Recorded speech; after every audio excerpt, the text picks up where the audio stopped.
Even flying in, we flew in from Honolulu this morning and in San Francisco, they stopped service and everything. So the sky's going to be terrible coming in. It was nothing.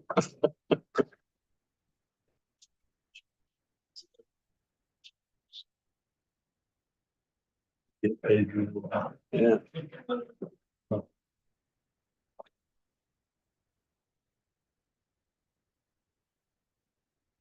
Chris.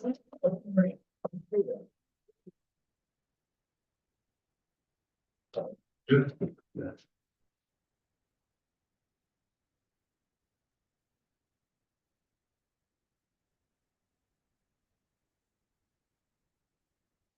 A few more minutes to get into control. Wait for relevance.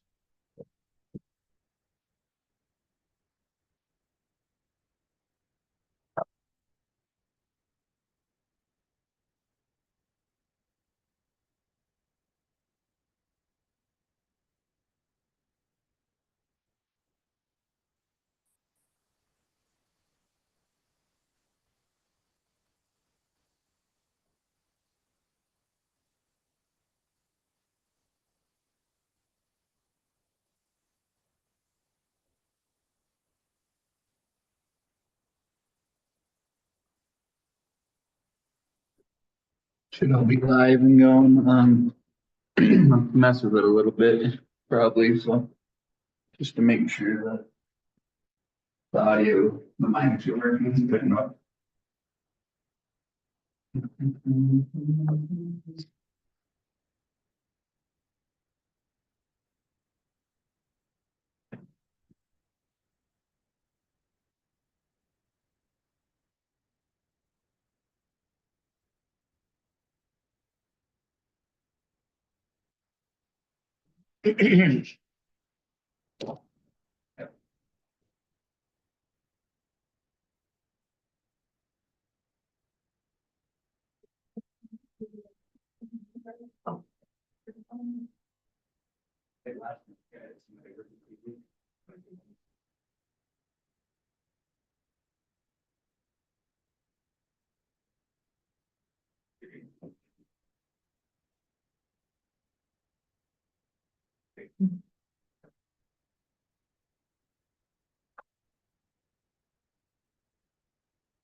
Can you talk, Amanda? Yeah.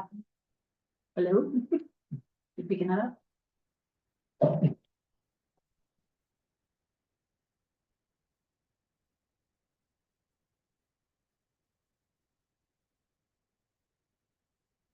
Good night. All right. Good, how are you?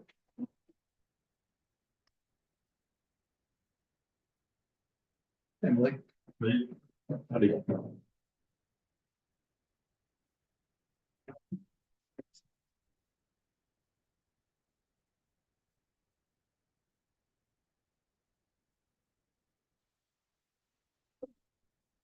Ready to pray or are we waiting for out? Waiting for a bit, can't tell time. We're all here. So Sheldon said he popped on Zoom stuff. I drove past a beautiful H.L. Parker estate. So late. All right, we'll start our work meeting for the planning commission for March 13th, 2025. As far as action items, I guess I'll just dive right into it. The first one Does anybody have any questions on the Hickman proposal? I assume staff has a presentation for that. Yeah. Make sure to give you time. In the packet, it looked like it was pretty straightforward to me.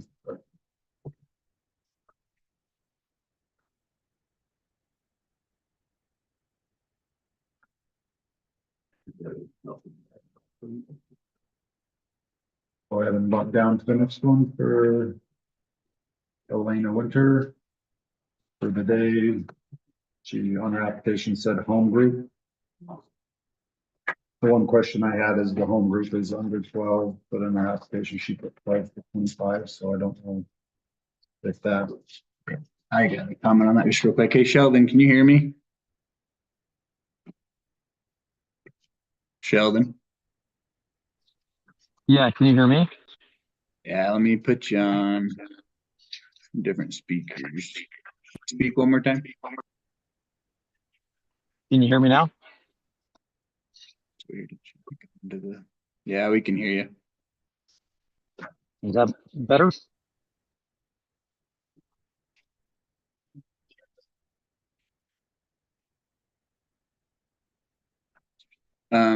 With that, I mentioned the same thing to her. She just said that there will be no more than 12 students in any given period. She was gonna do 2 classes. Yeah, one morning, one afternoon, 12 total. You need one, so there'd never be more than 12 at a time.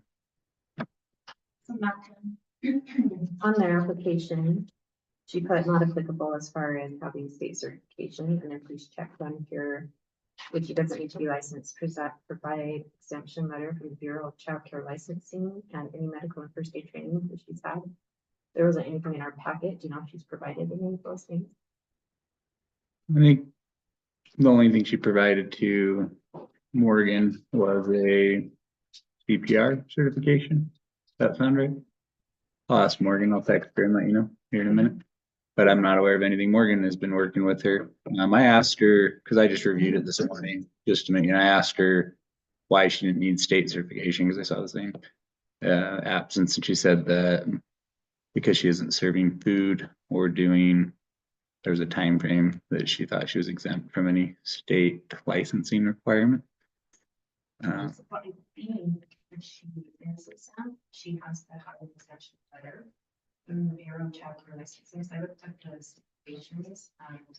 She had to have 35 square feet per child, which that would be 384 square feet, like in a preschool on what she has on her map she submitted.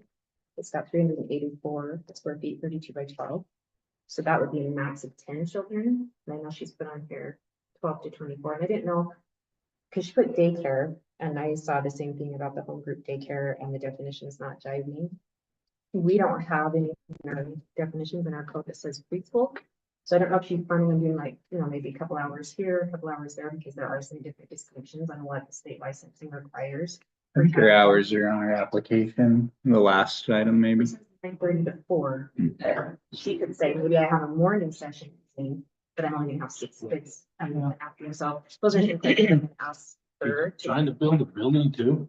Well, I think one distinction, initially, she wanted to use that shed.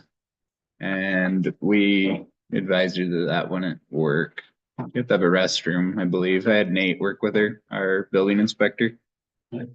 You have to have a restroom, and so we've made it fairly clear to her that, she'll have to use her home. That's why it's included on that site map, but that she's I don't think we could prevent her from using those sheds for activities, or you know what I mean?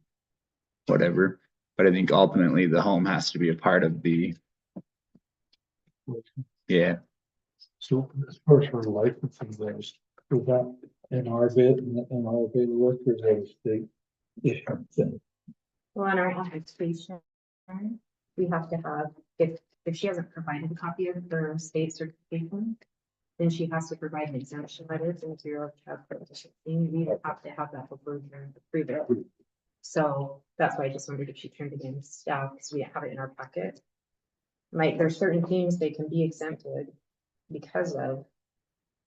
If she doesn't provide care more than 2 days during the calendar week, but it sounds like from the application, she said Monday through Friday.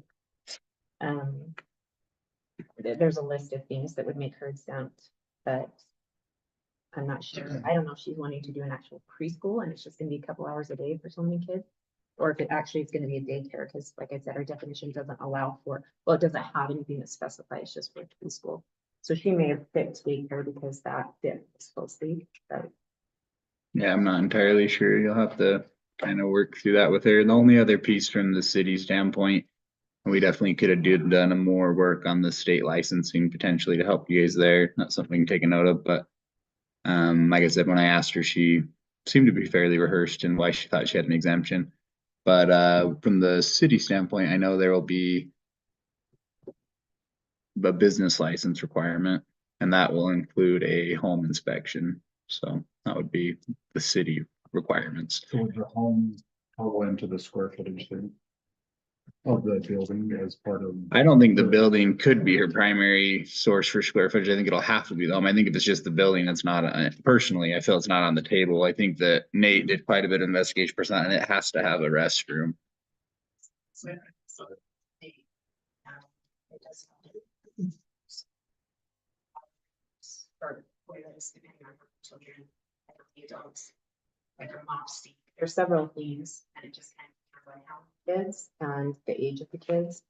But there are definitely requirements that the state has, and so if that little building, that little 384 square foot building doesn't have those things in there, I think she would have to include the house, but I don't know if that's what. What we do last year. Yeah, the building won't have any, that for sure, and then no plan. What did you do last year? Yeah.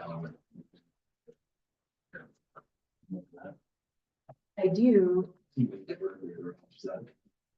So, yeah. Sonder, something. Was it? That's that. Did they bring all that criteria?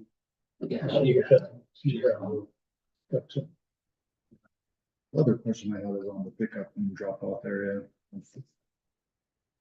The road's not super wide down there, but it seems like there's to be like Gravel. a good traffic pattern, either like a horseshoe or something that those people could pull into. Yeah, for currency. Or, Yeah. you know, house. I don't.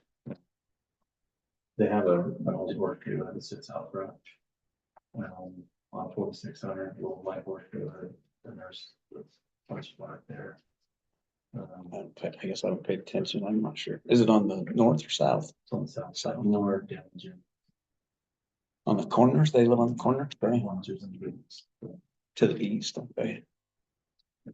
So I don't know if that just seems from a traffic perspective, if you're gonna have people coming and dropping off logistic wise.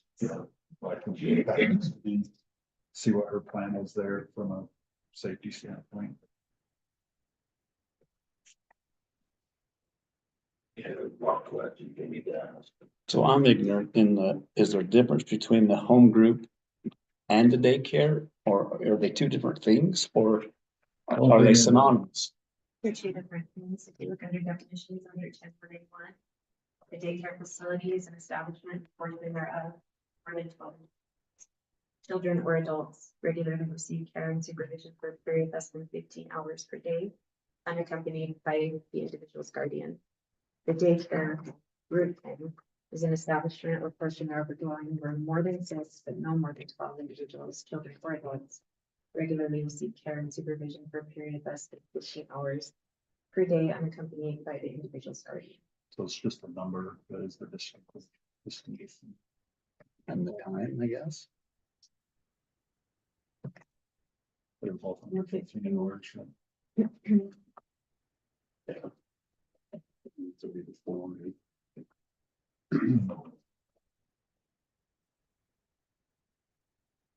Children here tonight. So Hopefully, usually they have children. Did we have anybody speak up within 600 feet? You know, Not or it could come tonight. I guess tonight, maybe. Well, I have a question that kind of relates to that, like, from a ordinance standpoint, we're an administrative body and just follow what the laws are.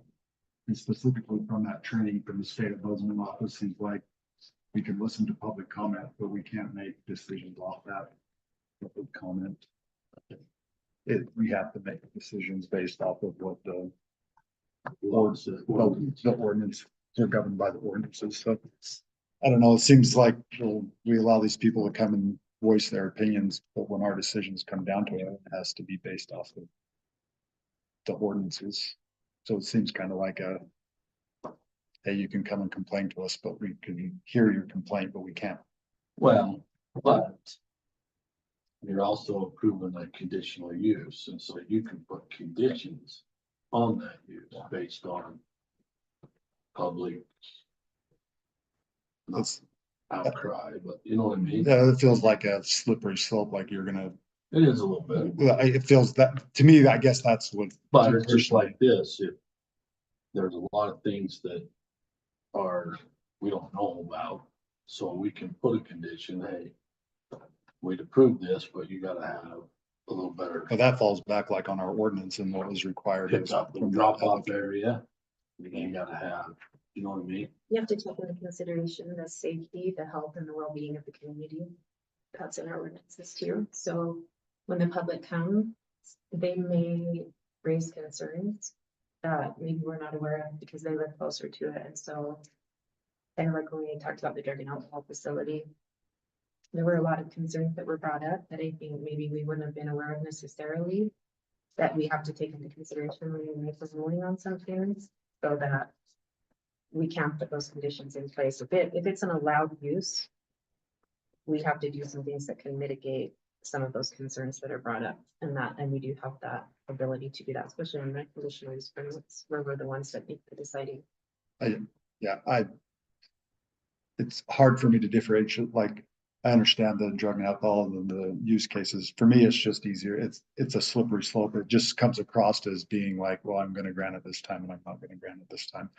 I'm not saying that this is in this scenario, I'm just saying broadly overall, it feels to me, it gets in an unbiased perception, not saying that it is, but that's just for me. But that also takes into, I think, account why we're on the planning commission, because we're not totally leaving it up to Malcolm and Nate to say, well, you've met every, you've dotted all your i's and crossed all your t's. Go for it. Cause then that's just like an open gate, really, you know what I mean? Cause we got another one right below this that takes advantage of every thing he can. So. And I think it depends, I'm sorry, guys. I was just gonna say, I think we also have to consider what capacity we're acting in, because most decisions, we are acting in an administrative role. But things like a request to open the general plan, that's where we have a little bit more leeway, because we look at it and we say, is this something that warrants opening the general plan based on the wishes that were expressed during the revision of the general plan? Is what they're bringing to us enough of a reason to open that and to go against what was already decided? And when the ombudsman office did the training, they talked a lot about that general plan is that's your goal, that's your basically what is directing the future of the city. And so all of our ordinances and everything should support that. And they mentioned in that meeting, if you're going to change that, you need to make sure you're doing what the community wants to do, because they're the ones that help to guide that process. So it just depends on what role we're acting. It is a little slippery slope. I struggle with it every month. So, That one, the conditions that came, I don't know, a couple of months ago. And one of the neighbors had an issue with it, but it was more the health of her son. And Yeah. his time being at home, he had cancer or something like that. And so it was just working with who was the guy building the building to work his schedule around when, they could do it. So it was a win-win. it was a win-win for everybody. She didn't necessarily have an issue with the building, it was just the construction part of it, so. yeah. we have to listen to that. Morgan said that she did send a CPR certification. That was all. Nothing for me. Nothing exempting her. No exemption. Then it will be, we'll also want to kind of discuss if she has children of her own. That'll go into her number as well. Some of those items, so.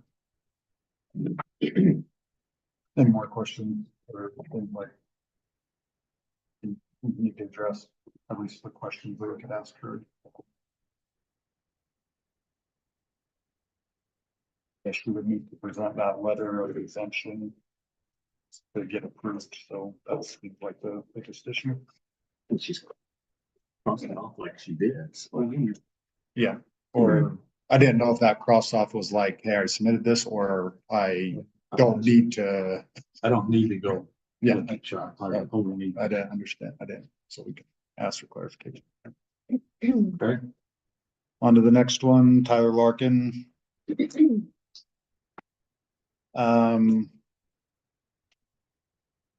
You know the history behind this, right? I'd like to hear this because I heard.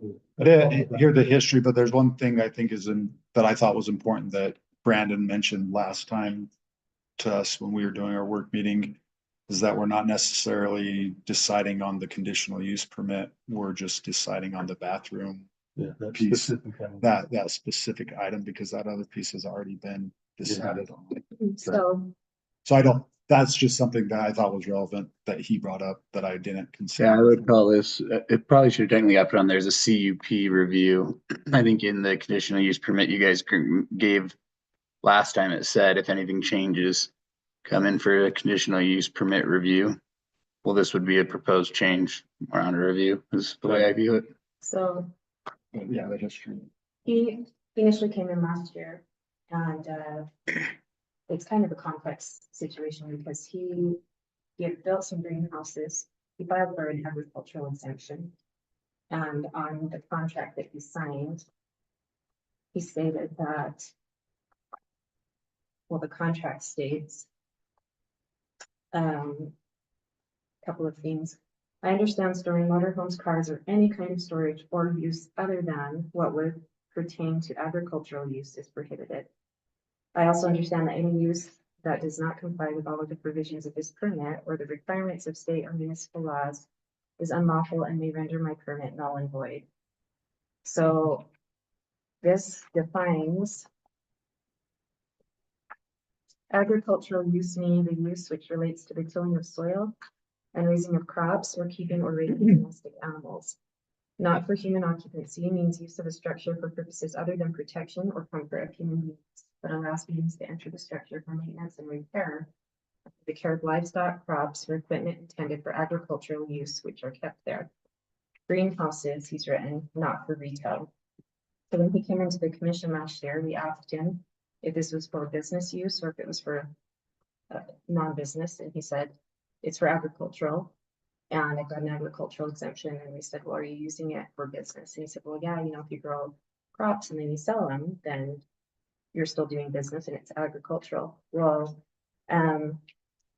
he said, He was growing his shrubs and bushes. he said, I'm just growing them. I have the minutes for, have all of this transferred, but he said, we're growing, I have a landscaping business, we grow our own products solely for our business. There will not be any traffic, there won't be anybody coming here. And we asked him that multiple times. So the problem is, this isn't an agricultural business, so I did some research. Larkin Meadows, this is the address for what he's applying for. Providing beautiful wholesale ornamental plants to northern Utah.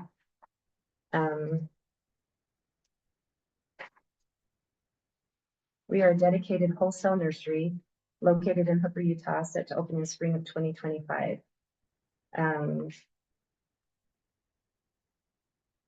Our mission is simple, to provide stunning ornamental plants to wholesalers and landscape contractors. Have questions? We can help. Better yet, come see us in person. Gives the address here in Hooper. Hours are by appointment. The problem is that our code, this is located in a residential area. And by definition, this would be considered nursery wholesale. Any ground structures, greenhouses, or premises in which garden, farm, landscaping, or forest stock is propagated, grown, stored, or packed for commercial sale, and where the owner operator sells the goods in large quantities to a limited number of buyers. Our code doesn't allow for this in a residential area. It's agricultural, which we don't have, and it's allowed in commercial and industrial. The only thing that is allowed in a residential is a nursery retail, which they are obviously wholesaling. That's what they're saying on their company's page. And either way, if he did want to do a nursery retail in that area, he would have to come in for conditional use permit for that specific purpose. And that's not what was presented to us. So that's why I talked to the building inspector, I talked to Nate Tolman. That's why we're seeing this again, because what he signed up for and what he's presented is that this would be for an agricultural use. That, excuse me, that he wants to put a bathroom and an office in that building goes against what he signed up for in the first place. So we have to figure out what we're gonna do to address that. So if he would have done those items the first time, wouldn't we have approved the bathroom in the office? Well, the thing is, it's not, we don't allow wholesale nurseries in that zone. It's a commercial business, what he's putting in there, and it's a residential zone. Yeah. So it's not even allowed, like, if he was doing a retail nursery, which was smaller and just, it's defined differently. Sure. He could have come in maybe and applied for something like that, and then Yeah. we would have had to decide because it's a conditional use. But the way that it is now, I'm not sure how we're gonna, And is agriculture defined by the number of acres or by the zone? well, I couldn't find that in the code, because he has he owned both those properties adjacent that would qualify him for the agriculture zone or the acreage, the acreage. exemption, you the have 5 acreage, yeah. acres Yeah. or more to qualify for that, but you also have to meet these other criteria, and that is where the problem is as far as I'm looking at it, so. So like you have to be in the agriculture zone, is that what you're saying? Well, we don't have an agricultural zone. There's an agricultural protection overlay you can get, but that's different from what. We don't have any. So do we, I guess, interpreting what you're saying, we wouldn't, based off what you're saying, we wouldn't allow any wholesale nurseries in Upper? Well, not in a residential. They're allowed on our code. If you look at the allowed uses, they're allowed in commercial areas. They're allowed in industrial. And if we had an agricultural, Allowed in them ones. industrial, yeah, they are. So the one right across kitty corner from that going south, there's a nursery there that sign. Are they licensed? That's dead in the water. That's Alan Spalding, and it went under about 10 years ago. It's just, There was stuff there last year. They have lots of fertilizer stuff there selling the seed. it shouldn't be, because the only thing he does now, it was 10, 15 years ago, it was Muskrat Springs Nursery. They didn't make it. Now he sells pumpkins by the armful. You can go pick your own pumpkin, you pay. And that would classify as agricultural, where these are ornamental plants, so that doesn't fall under the definition, like it talks about crops like fruits and vegetables, produce, animals, but not ornamental plants, so somebody could have, agricultural use is permitted in all areas, like if you look in our code. But this would not be considered an agricultural use based on what the definition is in this that you signed. Plant type. So in other words, he can do pumpkins, but not flowers and trees. If it's like a crop, Yeah. and He might have been able, Alan might have been able to 10, 15 years ago. So And he rents that shed that he's got all the hay in. He rents that out to a guy, so that's not even his equipment. I think it would have been okay if Alan did that, if he was doing produce, if he was doing crops, like actual agricultural. Yeah, he was trying to sell tomato plants. Mhm.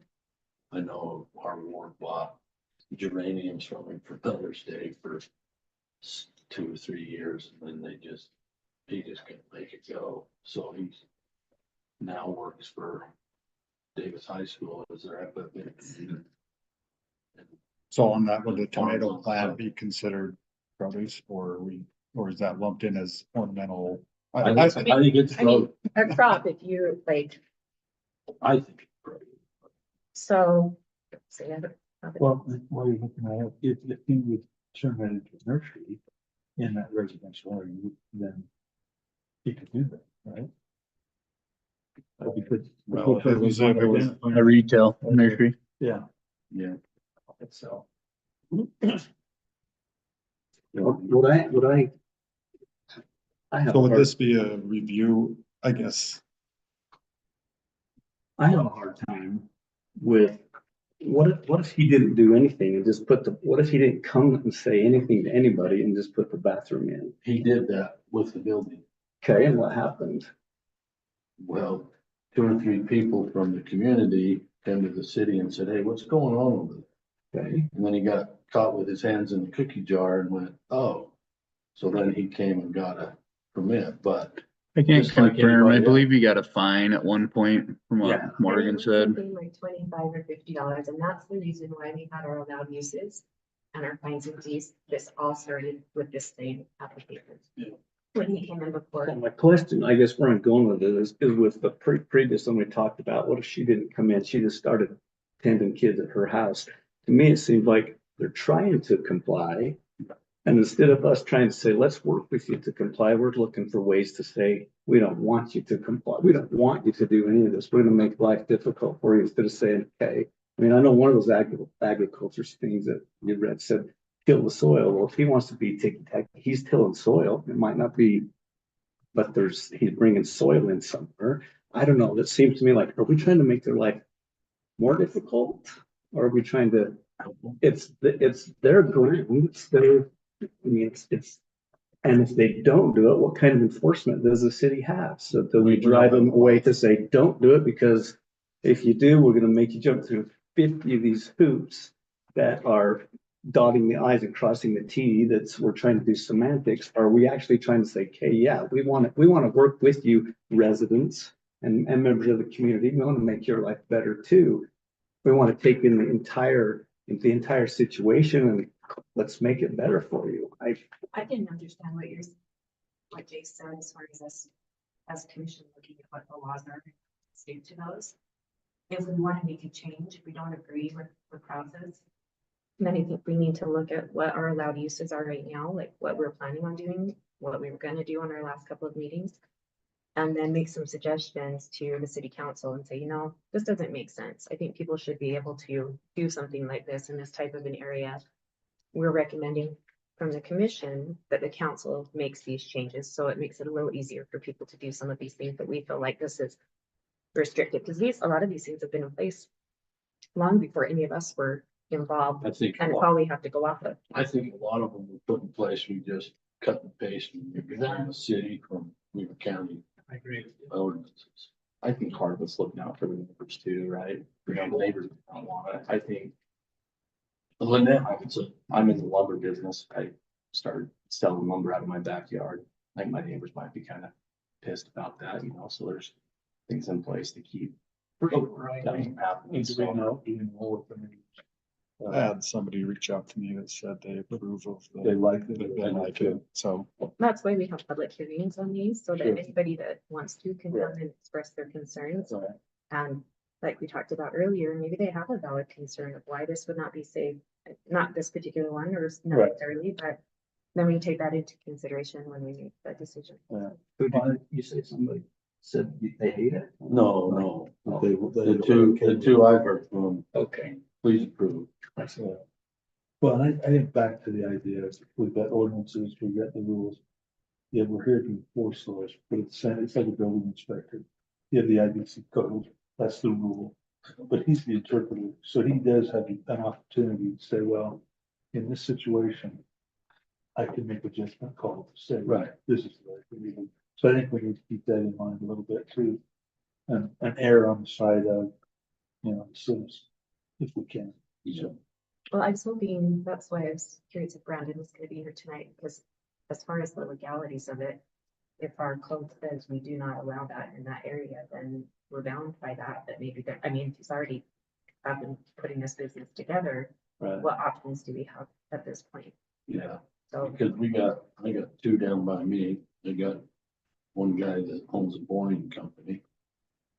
And he brings his outload and dumps it in the field, right?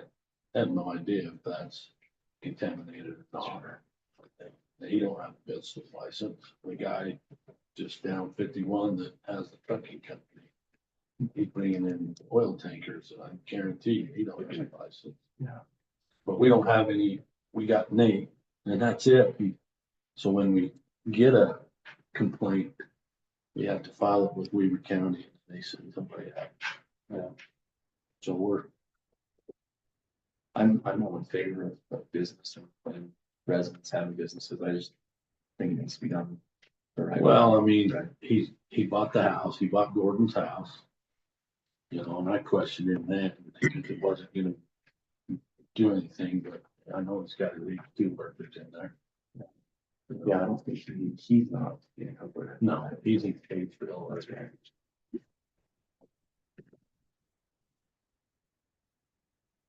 But I mean, at one time, he wasn't approved for electrical or water. Did he ever get that? Do you know?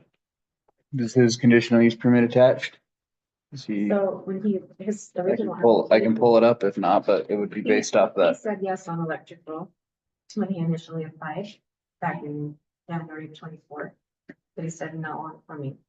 So that's the thing now is coming in for bathroom. Normally, we get conditional use permit requests all the time and people will say, I'm not putting in plumbing or electrical. And then they can change their mind down the road. They don't come back to the planning commission normally. They just come in and get a building permit. And that was my question, like, why are we seeing this again? We already approved it.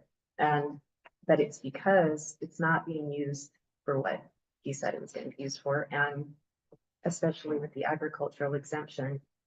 And this is state code that goes along with this. If you're gonna get that exemption, it's not just Hooper City that requires that. We have that here too. You guys are all towing around the exact same point. That's right, though. It's that, right, it's against the conditional use permit he got. It says in there, agricultural use only, and this won't be. And then by adding a restroom and an office, we know it's not, so we need to either accept it or not. But, I mean, to your point, I know we went out there today, they have a porta potty, right? Yeah. So they're using a restroom, essentially, so. Behind the building, your next door neighbor had. I don't know, whatever you guys want, but I'm just saying you can't say he's doing this and not, we know he's not doing it right, so we gotta either accept it or not accept it as it is, so. And we can't go off of our opinion. Yeah, I know. We have to go by what. That's your guys'. And if we want to. But yeah, so I mean, just to your point of why it's here, that's why it's here. He's not following his conditional use permit, so it needs to be modified. He had to come back in and Yeah. He asked Nate he submitted plans similar to how Amanda described, just to add some of the bathroom, and Nate said, it's against your prior permit. Go get it revised. So that's why he's here.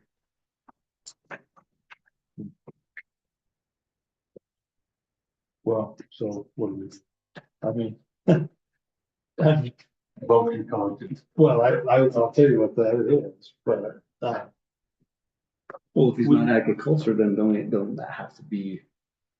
You can't, if that's what we're saying, that's. or do we say if you turn it into a nursery, can that work for it?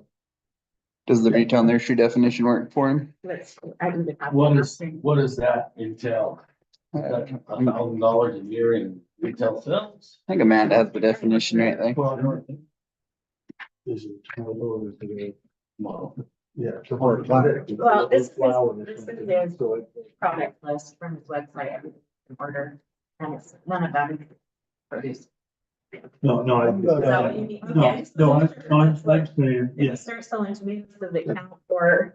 On the state agriculture exemption, didn't they list nurseries type stuff? I remember I read something last week on this. Isn't there like, but like flowers and plants I thought were listed in that on the state agriculture as large nursery? Not that I saw, but I do have. Sorry, let me finish looking at this. Yeah. Grab that. There's your retail nursery right there. Any goods or any ground structures, greenhouses or premises on which garden, farm, landscaping or florist stock is propagated, grown, stored or packed for commercial sale, or the general public may purchase goods in small quantities. but he's saying he's wholesale. He's a wholesaler, that's what his. Okay, so everything says on there, so I don't know if he can make it work under this. If he could, then he could apply for a conditional use permit for that. What did we do? But What did we do with, was it Olson greenhouse down? 160, that's been so long Back ago. when you were a kid? Yeah, that was when I was a baby, that was probably. Yeah, it doesn't seem to fit, it doesn't seem to fit what he's doing, just to, you know, Yeah. based off the definition, but we well, don't. but if you just switch from wholesale to retail, there's not really, well, what if you, what's the differences? Yeah. That's a good point too. And I think it's important too, that it says this, the applicant attests that the exemption is clearly within the limitations set forth in the Utah Code and is not an attempt to circumvent the law. So. And that's if he's winning an agricultural exemption. If he's not gonna get an agricultural exemption, then this part at least wouldn't matter, right? And has an agriculture exemption, by what you're saying. Yeah, that's what he initially applied for and that's what he was granted. Would you guys ever want to put some wholesale nurseries in retail zones? Or in residential zones, sorry. It's funny. I 'Cause think it personally depends would on be how much better. land they have. Personally, I mean, we have farmers that farm a whole bunch of land in residential areas right now, and I guess that's how I'm viewing this, is like, yeah, he's a wholesale nursery, whether it's plants or produce, I don't know, it's grown from the ground. I think if you're talking about wholesale, to me, I would think there would be less people coming and going. That would make more sense. If I lived in an area, I'd rather live by somebody who did wholesale and didn't have as much traffic coming in than somebody who does retail and sells goods in small quantities to the general public. And I think that's part of the issue, is that, you know, when he came in, he said there's not going to be any traffic, there's not going to be anybody coming, but that's clearly not the case. And so, and if you're talking about wholesale, you're going to have these big, enormous trucks pulling in, you know, loading up semis worth of stuff that they're taking to different, bigger companies. Like, those are things I think that we have to take into consideration. And To your point, and I don't know if we can make the retail piece work or not, let's say it could. To your point, and I agree with that, is it would be better to be wholesale without, anybody can't have a bathroom, be it with the retail, you can't have a bathroom. well, I You know think what I it's mean? the agricultural exemption that's saying you can't have, it's not making sense to say this is an agricultural building that he has if there's a bathroom and an office in it, because it specifically says you can't even house anything in there that doesn't specifically relate to the crops that you're growing, according to what this exemption says. So, Well, if this pulls up, I just searched this, it says this includes activities like growing crops, raising livestock, or producing horticulture products, e.g. ornamental plants, nursery products, bulbs, seeds, or sod. and what is that on? That's in the Utah. But if you go back to that too, though, if you're doing all of those activities in that building, it's assumed that you've got people that need to have facilities, water, drinking, what, you know. So it's like, Place to eat lunch. we didn't specify in the code that you can't go to the bathroom or have facilities like Well, that, that's but why, it's an assumed. that's why he's got the honey bucket. Right, Right. exactly. I guess to clarify, and I'm not an expert by any means, but with the ag exemptions, they're generally allotted some type of building permit, benefits, or, you know, they don't have quite as stringent of, Right. building requirements. So they're generally not fit for human occupancy. So that's what the ag exemption gets to. In this case, just to give you one more piece to me, he didn't, I wasn't familiar with it. It was a silage pit and there was an old building on the back. The silage pit is the new shed. It was fully constructed to city standards. Mm. So I don't know if that's fit to human occupancy or not. I don't know. So I don't know if the spirit of having him not do agriculture or only do ag in there was, I don't know. I'm not sure. I wasn't around there, but I did talk to Nate, and what was built did go through full engineering and full city Yeah. inspection. I think that the question became, he was blending his ag piece in the back with a residential piece up front, so they put an ag exemption or an ag qualification on it. But that's the reason why for ag stuff, they don't normally want people in there, because sometimes they don't have to go through building permit processes the same. I think my thoughts are, if we're going by what he's currently doing and what our code currently says, I don't think we can approve it based on how it stands right now. If we wanted to maybe talk to, see if the commission feels like we need to change and allow for wholesale nursery areas and residential, and then maybe send that recommendation up to the council. Maybe put things on hold with him until that change is made. I don't know if it's worth changing our ordinances over this, or if I just don't know what our workaround is to help him so that he's still able to do what he wants to do, and we're still following what the law says. Well, if you go back to that ordinance, and maybe I'm trying to make something that's not, but when you do all of those activities, you've got to go to the restroom somewhere, somehow. Honey bucket, get back to the building, Maverick, something. If it was inside, it'd be less unsightly, I guess, to the rest of the neighborhood. So, I mean, I agree with what you're saying. I mean, we need to follow the law here, but at the same time, that's why we're here too, is to make an assessment and an evaluation. And I would say back to your other question, if changing the ordinance, I would say absolutely. Because what he's asking to me is not unreasonable. Now, how he's going about it, and maybe is he Been upfront about it, that's. he's going about it the wrong way and maybe skirting another one. That may be it, and we'd have to check that out, but then back to what the attorney said, he says. Let's take each item by itself. Yeah. Now, if we need to go out and have him change something because he's breaking the law over here, but yet what he's requesting over here is okay. I think what you're saying makes sense. I mean, I think there's two different things we're looking at, like Malcolm said, for this agricultural exemption. I think that there's certain things that they're given freedoms as far as the building permits and things that they have to have. Yeah. When they are given the permit for that structure. And so it could be that he just can no longer have the agricultural exemption. Right. If he wants to put a bathroom and most things in, can't have that under that. Yeah.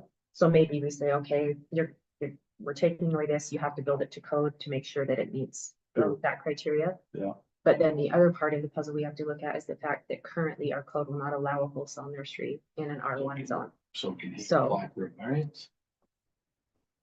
Variances are pretty, my understanding is they're pretty hard to get because he's gonna Right. go exactly by what the law says. Brandon would be the one to decide on that. What you said. So this is on eligible sales tax exemption for agriculture products, which falls under the agriculture exemption.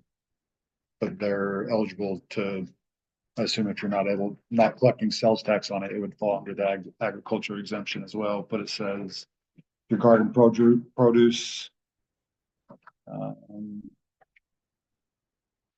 Or producing horticulture products, ornamental plants, nursery products, bulbs, seeds and sod. So I mean I feel like flowers that, based off of that definition. So the code I got from Nate Tolman is 15A-1-204, and this talks about the exemptions. And it's several pages long. We've got only about 10 minutes before we're gonna start. So I don't know if we wanna. So the question, you don't want people in the building because the building was built to agriculture standards? Except if you did build it to. Yeah. Well, that's speculates, yeah. So our question is, for me, is just if we deem growing flowers the same In as my growing opinion, produce. I'd rather see a bathroom inside than a honey bucket outside. And yeah, that's according to Brandon, that's what we're. Shall be lost. voting.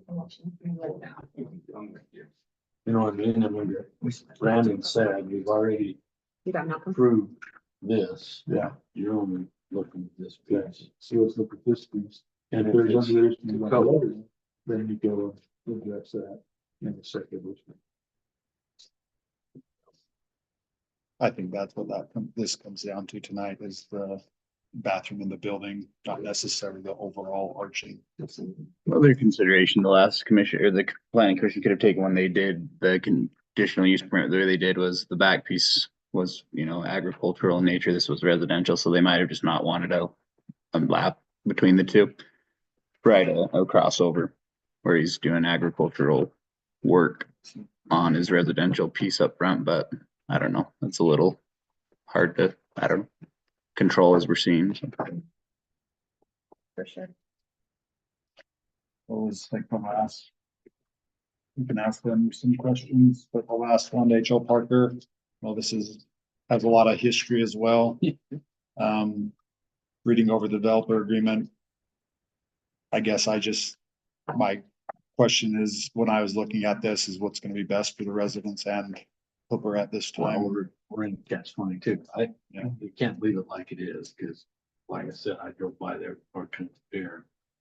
Still got a 2-foot drop off, barely have curb, no sidewalk. But Where's the drop off, like? right along 5900 south. On the south side, it drops off about, he needs to bring in about 1.5 feet, 18 inches of fill before he puts his pavement to his curb and gutter that's 50 feet off the current pavement. Okay. Why does he want to extend? Well, They're not done. Yeah, it's not done. He has things. But is he currently working on it? It's been a process like 2020. 2020. This will be their third extension, but I don't feel like we really have any. They started it 2019, but it was actually signed in 2020 with that, but they, I don't think there's anything that we can do other than extend it because they're vested. And our new subdivision ordinance that we did, it would, if this had expired, they wouldn't be vested. The vesting would have expired with that too. So then we would have been able to renegotiate if we needed to, but I don't see what choice they've got to finish it. Do we have escrow money? So We let's say, have 10% contingency, yeah. so let's say we tell them that we're not gonna extend. Okay, yeah. Then as a city, we would have to take that escrow fund and finish it, right? That's kind of what the escrow funds are there. Leave it with a 2-foot drop off. It's, Yeah, I don't know if the escrow funds would be sufficient to finish it, but I think the escrow funds are there I think they would put it in a, you know, a safe situation, but I don't know. I don't think the city's ever done that, so I wouldn't want to speculate too Well, much on what I- that process would look like, but yeah, that's essentially but my understanding. 10% not gonna, yeah. pay Probably for wouldn't it. finish, yeah. Compared to what it cost, right What- back here, What's the impact to extent? just nothing. Yeah. I I think mean, the last extension was because the weather was bad and they couldn't get on the ground, but I gotta kind of laugh at that because I got 2 buddies that put in 40 lot subdivisions that I will rest us for in the same time frame. There's 30 about. Because I think it's money, close to it, 6%. 8%. Income. Oh, so. I don't. It's 6%. So I think we're in catch 22. I mean, you gotta extend. I'm going back to the Andes. I felt like that was the only step for that, so I don't have anything else. I have a couple of things I'd like to talk about, if you can, please. Yeah. For one, as far as our agendas, we've always had it where we have volunteers for the pledge and prayer. And I feel like we need to keep it that way. I think praying publicly is uncomfortable for some people. And I think it's also a violation of their personal beliefs. I would like to see us continue to. How does the council do it? Did they reassign? They've always volunteered until this last year, and now it's just assigned, so. But I don't, That's not, I didn't assign these. Well, so if, can we just decide that in this work session? yeah, that's the other thing, like our policies and procedures that we're working on, we need to get those back, so that we can, as a group, look at those and see what we want, and so I was thinking maybe we could. Yeah, make sure everybody has a copy of those, look at it, see if there's any changes that anybody wants. And then when we come to our next meeting, during the work meeting, if there's any revisions, talk about those and then vote in the next meeting so that we can get those put in place. Because that will help alleviate a lot of the confusion with these, so. The one thing on those policies and procedures, I think a lot of those, at least my personal, what I think is to keep it as a administrating body, I think those should be put in. I think our city code and planning commission is lacking in some aspects when you go out and look at other city codes as far as like governing, like what's a majority vote, that we have 4 members make but does that make 3? Okay, 3 is majority. Do you need a super majority when there's 5? Or like what things need a super majority versus just a regular majority when voting? And I think those would be better set at the ordinance level than rather in our bylaws, just some things. So it's just structured there on that sense, not saying that we don't need our own bylaws and things, but I think there's some things that need to be addressed at that level. I think as far as what constitutes quorum, that's in our current ordinances. When they just updated the planning commission ordinance, and that is in there because it used to be 3, now it's 4. And I understand when you say it's super majority, I don't know if there's anything that would necessarily require that, but I mean, I guess we could decide. I'm just saying, before it came up and is like a question, I think that would be